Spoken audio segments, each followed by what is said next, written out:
What's good, guys? Welcome back to another video. What an amazing turn of events. We had the picture perfect trade yesterday. I even called it on Twitter, and for the first 20 minutes we basically went above 2R. So shout out to everyone who took this trade, and if you follow the system to a T, we usually go for a 2R and we kind of call it a day. But me, I was looking to be a little bit more greedy yesterday, right? As you can see right here. In fact, if we just take a look at X, in fact, by the way, now that we're on my X, to see my execution, check out all of these. Like, there's so much alpha in them that like you guys are missing out if you're not watching that, or like reading the things that I'm sharing. But yeah, otherwise, let's check it out. This tweet right here basically gave you the entry. I placed my stop slightly below. Yeah, not really. It was just about there. It was just about there. So there, right there. So yeah, I was going for a little bit above 2R, right? 2.37 in this case, because if you go into the daily chart, you will see that price was in a pretty good spot for that to happen. As you can see right there, that was a previous daily high. Like, I just thought, based on most conventional measures, this would be it. But no, price decides to stop just short of my target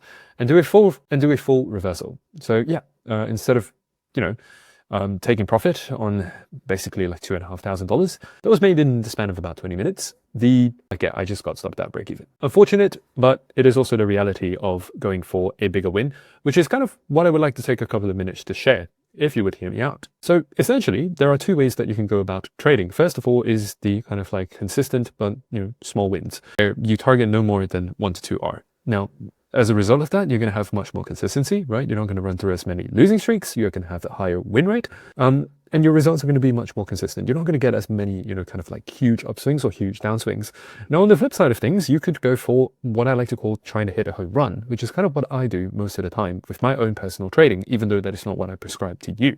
But I will explain the reason for that in just a bit. But when you are going for a home run, it is very natural that first of all, you have to, not have the tendency to want to take profit early, because otherwise you're just going to cut your home run short. But secondly, as a result of aiming for bigger wins, there is going to be a much higher likelihood where your moves don't end up, going to completion, and you might have to walk out of the trade being up $2,500 and then coming back down and leaving the day with nothing. Now, that is not a flaw of the system. That is not even a mistake. It is a natural thing that happens as a result of your objective. In my case, when I go for the big runs, whenever I do win, I'm going to make way more than the guy trying to go for a small, consistent win. But as a result of that, I have to accept the fact that there are going to be more moments like this compared to if I was just going for the consistent, 1.5R, 2R, and I can maintain a 80% win rate pretty easily. Like, that is absolutely no problem.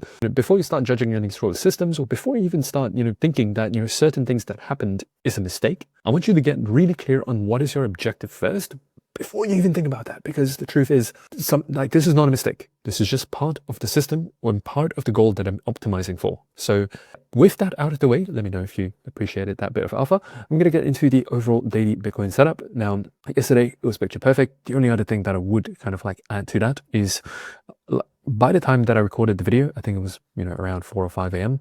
We got the CISD at 6 a.m. and it wasn't until all the way till 9 a.m.-ish that we finally got a retrace back into the order block. And that is like, my entry was roughly at around that kind of like 10 a.m. mark. So yeah, it's very normal for you to need to wait quite a long time for the entry setup to kind of like present itself. And so patience is key here, right? You don't want to be jumping in just because you have the idea correct. The entry also matters a lot. But anyways, let's get into the daily setup for Bitcoin. Now, so far we have a bearish weekly close, and right now Bitcoin's in a very interesting situation. Well, what do I mean by that? Well, that's because you now have left behind relatively equal highs, but it's also very clear that Bitcoin is currently in some sort of a downtrend. And if you go onto the weekly chart, you will see this downtrend a little bit more clearly, where you have a bearish failure gap right here, and price is having a bearish weekly close as well. So you are, in terms of the weekly bias, you're bearish. In terms of the overall market structure, you're bearish. Like, if we just zoom out, like, this is very clearly where you have swing high, swing low, and right now you've broken through the swing low, right? So market structure is broken. So yeah, overall you're really bearish, but at the same time you've left behind relatively equal highs over here, which kind of leads me to believe that price may return back into this level at some point, but we're not going to count on it. The fact that we have a bearish weekly bias, plus the fact that we have broken through just various levels, plus we have now come back into some sort of bearish order block, means that we are going to be looking for shorts until otherwise proven. So over here on the 1 hour chart, this is where you got your CISD. And secondly, this is the order block that price is currently retracing back into. And so the setup for today is honestly going to be pretty straightforward. Right now, you're coming back up to swipe out these two relatively equal highs right here and right here. So chances are, I think we're going to come all the way up here to 76,000, 150-ish, and then we're going to start. And then that is the point where we're going to start looking for some sort of a short setup, in my opinion. Now, one other thing to definitely keep in mind as well is the fact that we also do not have news today. So in the spectrum of like, from 1 to 10, where 1 you want to be as conservative as possible, and 10 being the fact that you want to be as aggressive as possible, I'd say we're sitting somewhere around a 5, 6, maybe at most 7. So it's not to say that today is completely untradeable, but we definitely want to wait for these highs to get swept out first, followed by a CISD towards the downside on the 5-minute chart, ideally without a 1 hourly close above this blue box right here at 76,100, because the moment you close above this box right here, it kind of like shows you that, hey, maybe you're about to flip this this bearish order block into some sort of bullish order block instead, and that's going to be a no-no. If that happens, we're just literally going to write off Bitcoin and we're no longer going to trade it. Simple as that, right? We have scenarios in mind, and if some of these conditions are not met, that means that at the end of the day, it's just going to be an idea. It is not a good enough idea to turn into a trade setup. Now, one of the things that I will be doing for sure on X, if you follow me, is that I will be looking through Forex charts, and if I see any trades on any other assets, I'll definitely be calling them. But otherwise, just a short and sweet video. Tomorrow is the day that we're going to be a lot more aggressive with our trading. But until then, happy trading, and I'll see you in the next one. Ciao, ciao.